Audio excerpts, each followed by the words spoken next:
Washington, Sampson, Hamilton, Greene, and Poor. As I say these names, many will think of those who helped free our nation. Many will think of all the brave and courageous acts on the battlefield or all the grand ideas drafted up on pen and paper. Many will, while applauding the devotion of those mentioned, maintain that these heroes were something of the valiant past. However, as I stand here today and look around this very room, I see each and every single one of those heroes in this audience, ready to stand united and eager to serve their country. B. Washington. You might think of leading an army of rebel fighters or drafting up plans of attack in the American Revolution. But what I am referring to is the turmoil and uncertainty that came with all that. Like many of us, Washington's job was never easy, but instead of giving up, he stuck to what he believed in and led with confidence instead of reluctance. Washington's leadership gave those in the Continental Army the strength needed to push through horrible conditions and keep their end goal of a free America in sight. In order to be Washington, we should always set our complications aside and be the leaders that our nation has taught us to be. B. Sampson. In 1782, Deborah Sampson disguised herself as a man, giving herself the name Robert Shirley in order to fight in the Continental Army. Massachusetts. She joined the 4th Massachusetts Regiment and even led a raid which captured 15 Tories. She was a brave woman, risking everything she knew to ensure freedom for every American citizen. Deborah Sampson had no required service, and she did what she did out of pure love and hope for a free country. It is because of the bravery of heroes like her that we can stand in this room, honoring our flag, praying to God, and speaking our minds. B. Hamilton. Hamilton knew that the pen could be mightier than the sword. From recognized papers to the most influential to the most famous musical I know, this man had one of the most influential impacts on American personality and politics. He harnessed the power of English and education, helping to write 85 essays to defend his ideas and convince those around him.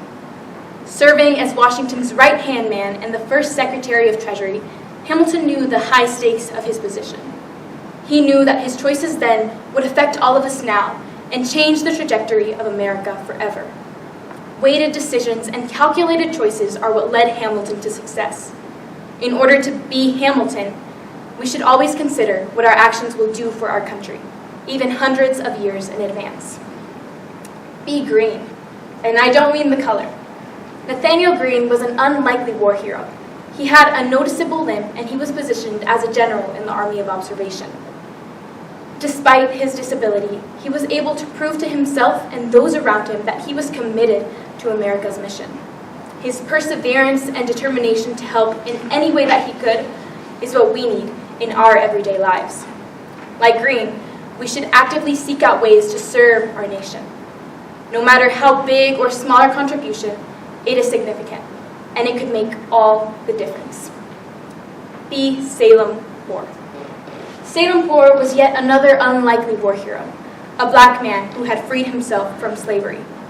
In order to serve his country, Poor enlisted in the militia and became a Minuteman. It is said that during battle, he was known to slow his own retreat in an effort to help those who were wounded.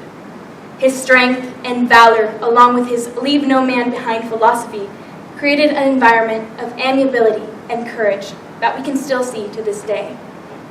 Although many contended that he did not belong, he pushed through and proved to everyone exactly how much he did.